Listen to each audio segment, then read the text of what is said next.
Marseille Rivière et les nouveaux auteurs. Je m'appelle Pierre Balthazar, ça ne se voit pas, mais je suis d'origine antillaise. Voilà, je fais mes études à Aix-en-Provence. Je travaille à Toulon pendant quelques années. Je suis là aussi quelqu'un qui a suivi les mauvais sentiers, puisque j'étais professeur de philosophie. J'ai abandonné la philosophie, ça mène à tout à condition d'en sortir, comme dirait l'autre.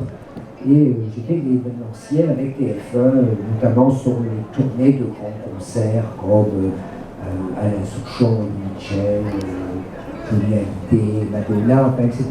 Là aussi, et j'en suis un petit peu sorti, maintenant je fais l'événementiel, et j'étais en Martinique jusqu'à il y a 3 mois, et j'organisais le carnaval de toutes les Caraïbes, donc des Antilles, de Cuba, de la Jamaïque, Porto Rico, etc.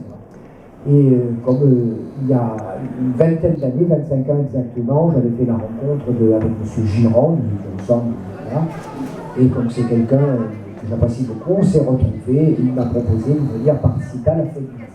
Ce que j'ai répondu avec beaucoup d'empressement et d'amitié. Voilà. Je ne sais pas si dans la salle il y a une majorité d'Irois, mais je ne connaissais pas bien. Je vous dis, bon, j'ai fait des études à Aix-en-Provence, mais je suis pas un pur Varois.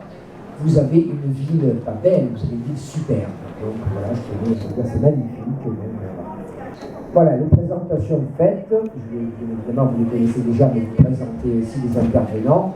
Et puis bien sûr, si vous avez envie de leur poser des questions, ils seront à votre disposition.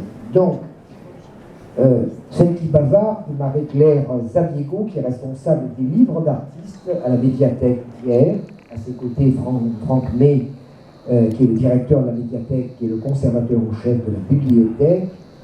À l'extrême droite, Abdesattar Jmeili, je ne sais pas si voilà, est-ce que c'est bien? Extrême droite. Oui, bon, bien évidemment, j'ai fait la provocation, monsieur, bien évidemment. Je peux me le permettre. Calligraphe et Alain Taral, artiste relieur. Alors, vous avez le micro là, Franck May. Quelle est pour vous, vous intervenez à tout moment, quelle est pour vous la définition d'un beau livre, d'un livre rare? On va faire tourner le micro, mais comme ça, sans trop y réfléchir, quelle est votre définition? Alors, je pense qu'il faut faire attention, à la terminologie des livres, parce qu'en fait, là, on est là pour les livres d'artistes. Un beau livre, souvent, c'est dans l'édition courante, j'allais dire, c'est surtout un livre sur l'art. Et justement, le livre d'artiste, c'est l'inverse.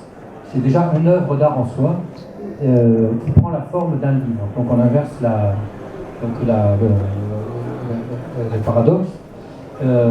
Donc, surtout à ne pas confondre avec les beaux livres, justement, le livre d'artiste. Bien sûr, le livre d'artiste, c'est un livre, c'est une œuvre d'art en soi, qui a été fait soit à plusieurs, soit par un seul artiste, et qui souvent prend d'autres connotations que le livre d'artiste. Il y a plein de noms qui sont déclinés, comme par exemple, on l'appelle aussi livre pauvre, à la mesure où c'est non pas parce que c'est un livre pour les pauvres, mais c'est plutôt un livre donc, qui a été fait avec des moyens donc qui ne coûtent pas tellement, mais surtout dans lequel il y a eu un investissement par un ou plusieurs artistes. Souvent, ça peut être un poète, ça peut être un plasticien, ça peut être un peintre, ça peut être un sculpteur. Voilà. Ça, c'est le livre d'artiste. D'accord, Marie-Claire. Je rappelle que vous êtes responsable des livres d'artistes. Voilà, donc effectivement... Et placé pour répondre. Voilà. Les livres d'artistes... Approchez-vous. Les livres d'artistes, effectivement, regroupent tant des livres de dialogue, des livres illustrés, des livres objets.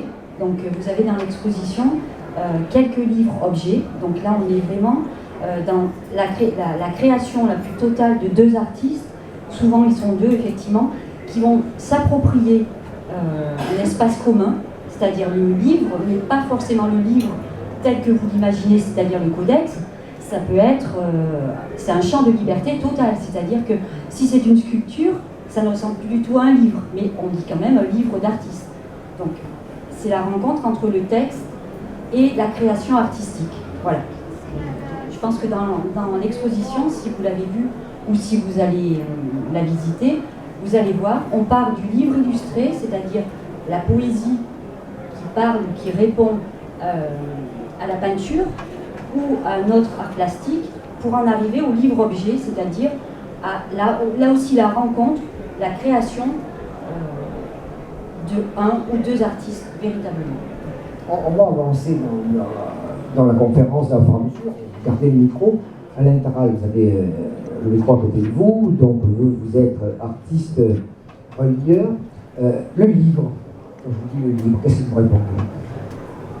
Quand je vous dis, je vous parle d'un livre, le mot livre, le mot livre rare, tout à l'heure, qu'est-ce que vous me répondez? À quoi ça vous, qu'est-ce que ça peut évoquer chez vous? Le livre rare, c'est une question de chiffres. On le retrouve à très peu d'exemplaires. Donc on rejoint la bibliophilie. Tout à fait. Un beau livre. Un beau livre, c'est une question très personnelle. Ça peut être sentimental, ça peut être l'admiration d'un artiste, ça peut être l'admiration d'un auteur. Et le mélange des deux, c'est très subjectif finalement. Tout à fait. Tout à fait. Tout à fait. Faites passer le micro à votre voisin. Alors, vous êtes calligraphe.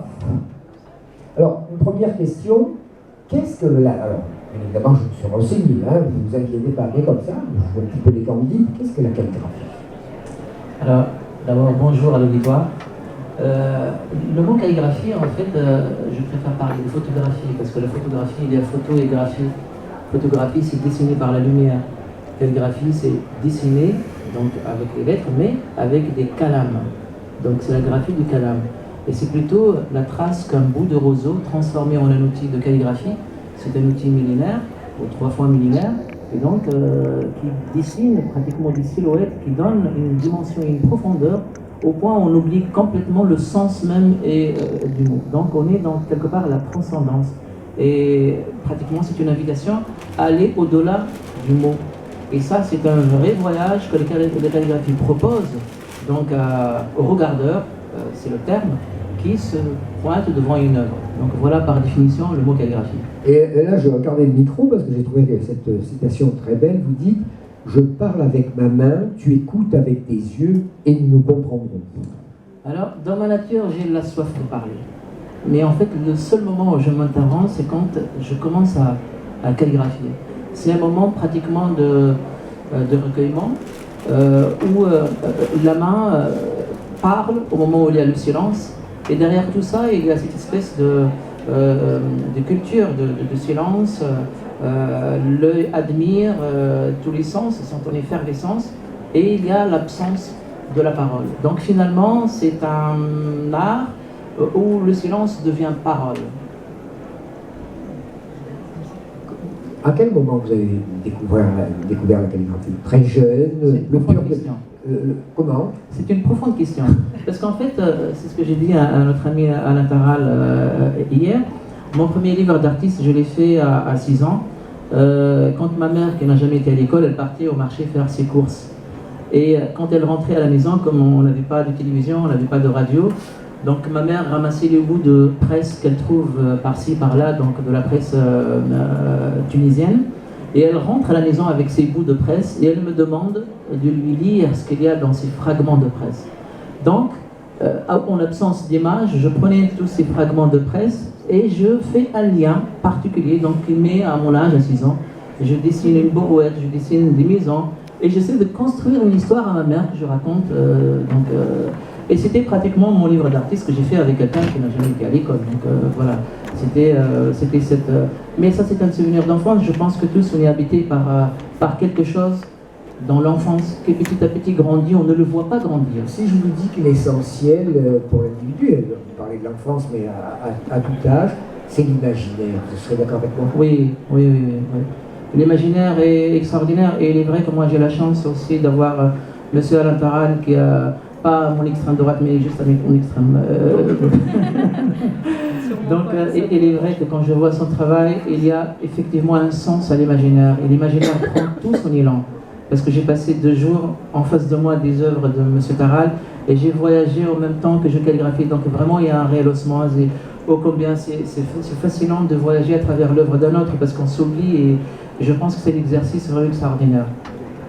Marie-Claire, quand vous êtes comme ça, là, quand je suis venu vous voir à la médiathèque, j'ai vu effectivement ce que vous avez, les trésors que vous avez. Vous aussi, vous avez le sentiment de voyager, de découvrir même des pièces que vous connaissez depuis longtemps et de les redécouvrir. Quel est votre sentiment? Vous détenez des trésors? les livres d'artistes font partie du fonds patrimonial de la médiathèque. On appelle ces livres la bibliophilie contemporaine. Donc ce sont des livres de créateurs contemporains. Donc quelquefois, eh ben, nous avons la chance de les rencontrer en personne. Alors c'est vrai que... Pardon, je n'ai pas l'habitude. Quand effectivement nous rencontrons les artistes qui nous présentent leurs livres d'artistes, c'est complètement différent que lorsque nous décidons d'acheter, parce que nous avons vu sur Internet ou par catalogue, un livre d'artiste. Quand les artistes viennent, ils ont effectivement, comme disait Abdel Sattar, une histoire à raconter. Et moi je vais vous raconter donc peut-être une petite histoire, notamment la pierre que vous allez voir dans la dernière vitrine de l'exposition, qui s'appelle À l'évidence. Et c'est un bloc de granit. En fait, c'est un couple qui vit dans le Limousin, un couple d'artistes. Elle est poète, lui, il est plasticien. Ils se promenaient dans la campagne limousine et ils ont trouvé une pierre, un bloc de granit. Et ils l'ont ramassé en se disant, on va bien en faire quelque chose. Et en fait, elle a tout de suite pensé à un texte qui s'appelle À l'évidence. Et lui, elle a écrit le texte et après, lui, a décidé de façonner, d'imprimer un papier japon sur les facettes de la pierre, de la fixer sur une tige. Elle pèse 10 kilos quand même cette pierre. Donc de la fixer sur une tige métallique avec un miroir sur le socle pour que le texte... Venez vous asseoir, mesdames, même 5 minutes, venez. Quand nous tournons la pierre, le texte se reflète dans le miroir. Et le texte est vraiment très très beau. Il est court, très beau, mais on est dans la pure congruence de deux artistes qui se rencontrent, le poète et le plasticien, et qui décident, d'après cette pierre, de créer un livre d'artiste. Donc effectivement, on est tout le temps... La création, c'est magique. La calligraphie est magique, la reliure de M. Taral est magique. Tous les livres d'artistes sont magiques parce qu'on est dans la création, et la création est magique, par nature. Alain Taral, vous êtes artisan relieur. Si je vous dis, pour vous, tout part du bois ou tout est parti du bois, vous êtes d'accord? Le livre, oui, le papier provient du bois depuis... Par rapport à vous, effectivement, c'était une rencontre avec le bois. Vous avez, en regardant un petit peu ce qui concerne votre vie, j'ai vu que vous êtes allé à la rencontre, vous avez découvert, vous avez sculpté, vous avez... non.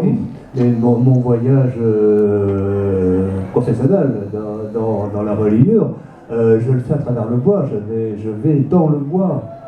Souvent, je prends ma tronçonneuse, je vais couper un arbre qui m'intéresse, une essence qui m'intéresse, etc. Et je vais voyager à l'intérieur pour trouver des parties très, très spécifiques qui vont m'aider à réaliser un décor. Et ça, c'est un beau voyage. Il n'est pas imaginaire. C'est pour ça que je voulais vous en parler. Comment vous pourrez vous qualifier? Vous êtes artiste, bien évidemment. Vous êtes aussi artisan. Philosophiquement parlant, on pourrait discuter bien évidemment des deux termes. Comment vous pourrez vous qualifier? Entre les deux, pour moi, les choses sont très claires, très simples. Un artisan exécute un travail. L'artiste crée. Voilà. Donc c'est l'association des deux. Voilà. On crée et on exécute un travail avec une matière. Voilà. Marie-Claire, après je vais venir à Monsieur May. Comment vous, par exemple, je l'ai dit tout à l'heure, les trésors que vous détenez, vous allez à la rencontre des rois, du public, où vous organisez des expositions. Comment faire connaître? Parce que c'est peut-être pas évident. C'est la grande difficulté, effectivement, que nous rencontrons, parce que vous parlez de trésors, on en a à peu près un peu plus de 300 à la médiathèque. Le fonds a été créé dans les années 80. Donc certains sont très fragiles, donc difficilement exposables, d'autres sont un peu moins fragiles. Donc la difficulté, c'est en plus, alors les montrer comme nous faisons dans une exposition, c'est pas le mieux. Il faut l'avouer, c'est très difficile de montrer un livre d'artiste. Il a besoin de vivre le livre d'artiste. C'est pas un livre juste, voilà, qui raconte... Il raconte une histoire, ce livre d'artiste, mais il a besoin de vivre. Et exposer dans une vitrine, j'en conviens, c'est pas le mieux. Mais c'est très difficile. C'est très difficile, il faudrait avoir, j'allais dire presque une vitrine pour chaque livre d'artiste que nous possédons. Il faudrait qu'il ait presque sa vitrine personnelle. Donc nous les sortons peu. On les sort lors d'expositions, forcément. On les a amenés au jardin Auguste Riquier pour la fête du printemps. chaque année. On participe au festival de l'ère toulonnaise qui s'appelle Quand l'artiste se livre. Donc cette année, nous en avons prêté une vingtaine à la bibliothèque de la Garde. Voilà, on fait quelques expositions à la médiathèque. Et vous en conviendrez, de par leur support, très difficile déjà de les transporter. Voilà. Donc là, nous avons notre nouveau conservateur, M. May, qui est arrivé. Et on va avoir une réflexion commune pour effectivement les montrer le plus possible aux Hiérois, dans la mesure du possible. Voilà. Monsieur May, pour en revenir à ce que disait Marie-Claire, est-ce que vous avez déjà quelques idées, vous êtes en train d'y réfléchir? Alors bien souvent le livre d'artiste est attaché également à la poésie. Donc mettre en valeur, valoriser le livre d'artiste, c'est aussi valoriser la poésie. C'est comme ça, c'est pas forcément, le livre d'artiste n'est pas forcément attaché à la poésie, mais il se trouve que l'histoire du livre d'artiste en France fait que la plupart des livres d'artistes ont été créés avec des poètes. Alors effectivement l'expression d'un spécialiste du livre d'artiste qui s'appelle Yves Perret, qui préfère appeler ça livre de dialogue, c'est exactement ça. Nous, à la médiathèque, on est là pour mettre en place finalement un dialogue entre la poésie et l'art plastique, la calligraphie qui fait partie des arts plastiques, la reliure de M. Alain Taral qui dépasse même le cadre de la simple reliure, hein, parce que là on est vraiment, on est presque dans la sculpture, hein, quelque part. Puis aussi dans la découverte également du bois, et également d'une terre, donc quelque part à travers le bois. Donc il y a tout ça qui se développe.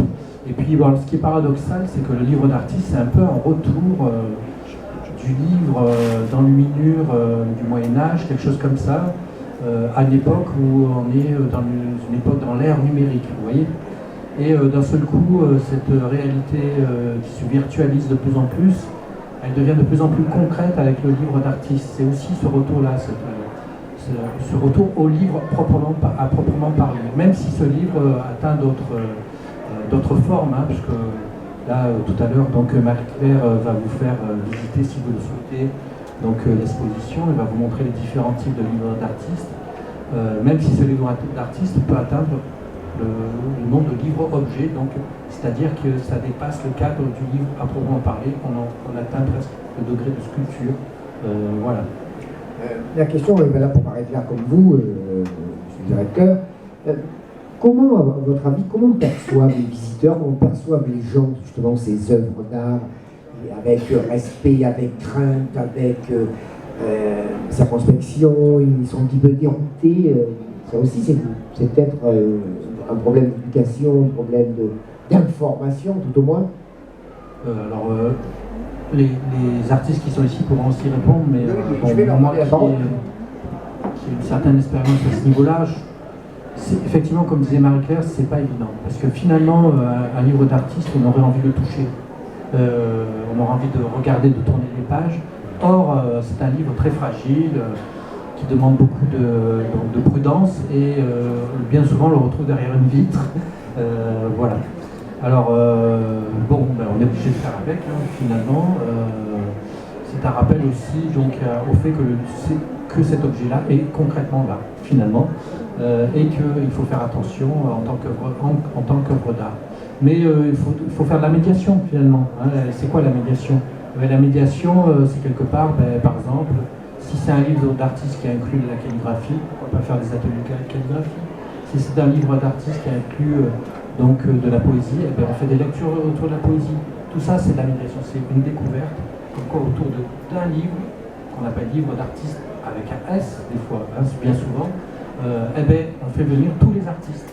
Donc, d'où le livre de dialogue, d'où le livre de rencontre, finalement. Il y a une question, est-ce qu'il y a quelqu'un qui voudrait bien répondre à une de mes questions? Levez la main là, comme ça, parce que je veux pas, elle est très simple, ma question. Monsieur, madame, vous voulez bien? Madame, avec le foulard vert. Voilà, mais pourquoi pas? Qu'est-ce que... Vous venez souvent, vous allez souvent à la médiathèque? Pas très souvent?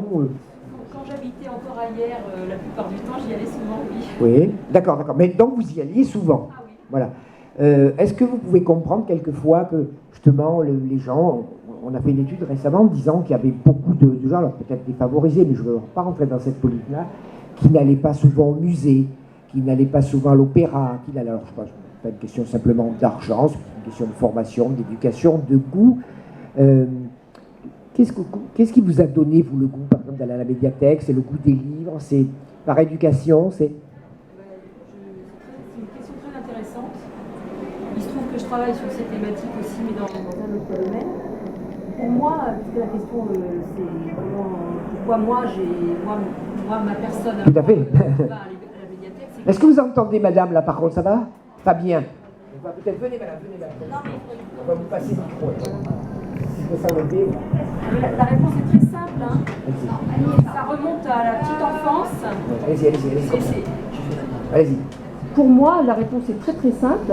C'est parce que mes parents m'ont lu des livres quand j'étais petite, que je ne savais pas encore lire, et que dès que j'ai su lire, j'ai lu, et que dans la banlieue parisienne où j'habitais, il y avait une bibliothèque ambulante qui s'appelait un bibliobus, parce que j'habitais dans un quartier où il n'y avait pas de... C'était loin du centre de la banlieue, donc puis à l'époque il n'y avait pas les bus, c'était difficile.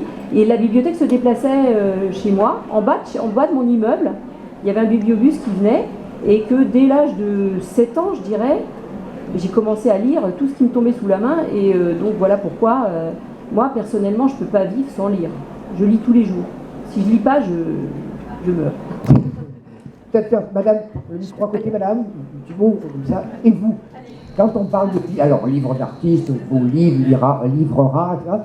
Quand je vous dis donc le mot livre, littérature, qu'est-ce que vous me répondez? Ça vous passionne? Vous avez découvert plus tard, au contraire, comme madame, très jeune, vous êtes mis à lire?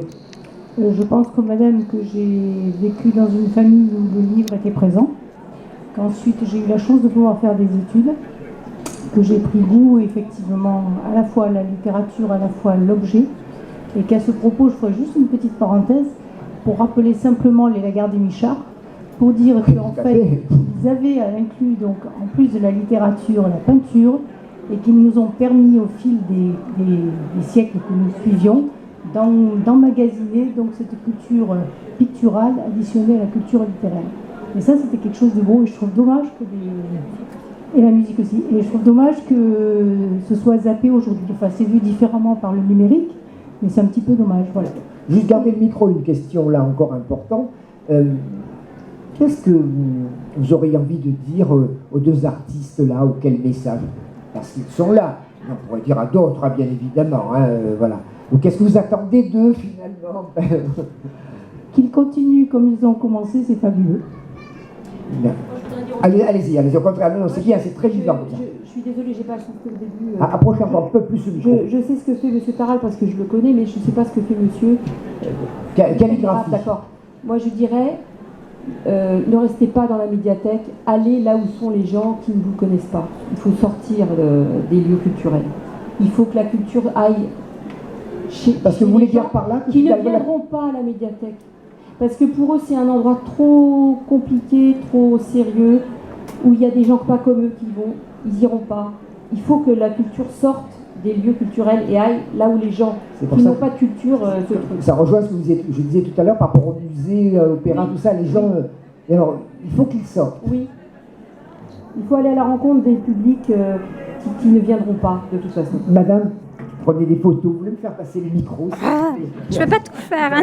Merci beaucoup. Il faut que les artistes répondent, bien évidemment, M. Taral, les deux, vous passer le micro. Qu'est-ce que vous répondez? Il faut que vous sortiez, vous allez à la rencontre des gens.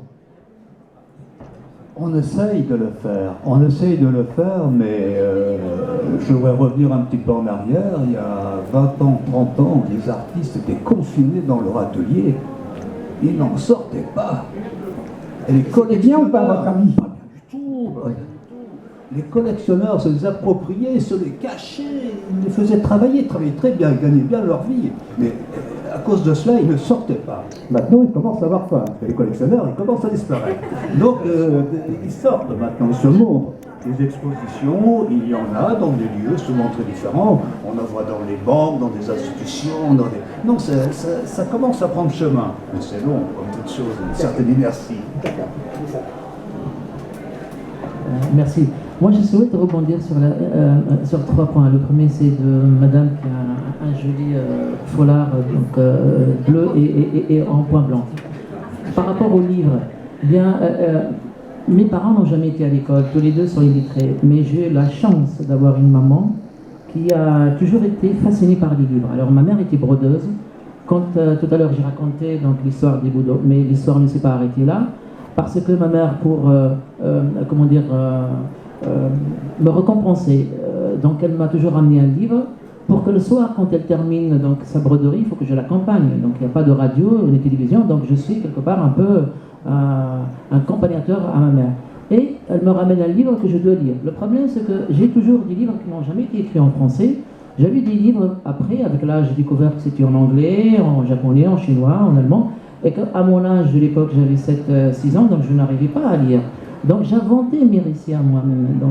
Et un jour, ma mère m'a ramené un livre donc, du marché local. Ce livre était par hasard donc, écrit en arabe, et c'était le premier. Et il s'agissait d'un roman de Victor Hugo, Les Misérables. Donc moi, je suis arrivé à la littérature française donc à 7 ans, 8 ans, j'arrivais donc à lire l'arabe et j'ai lu mon premier roman en français, c'était en arabe, Les Misérables de Victor Hugo.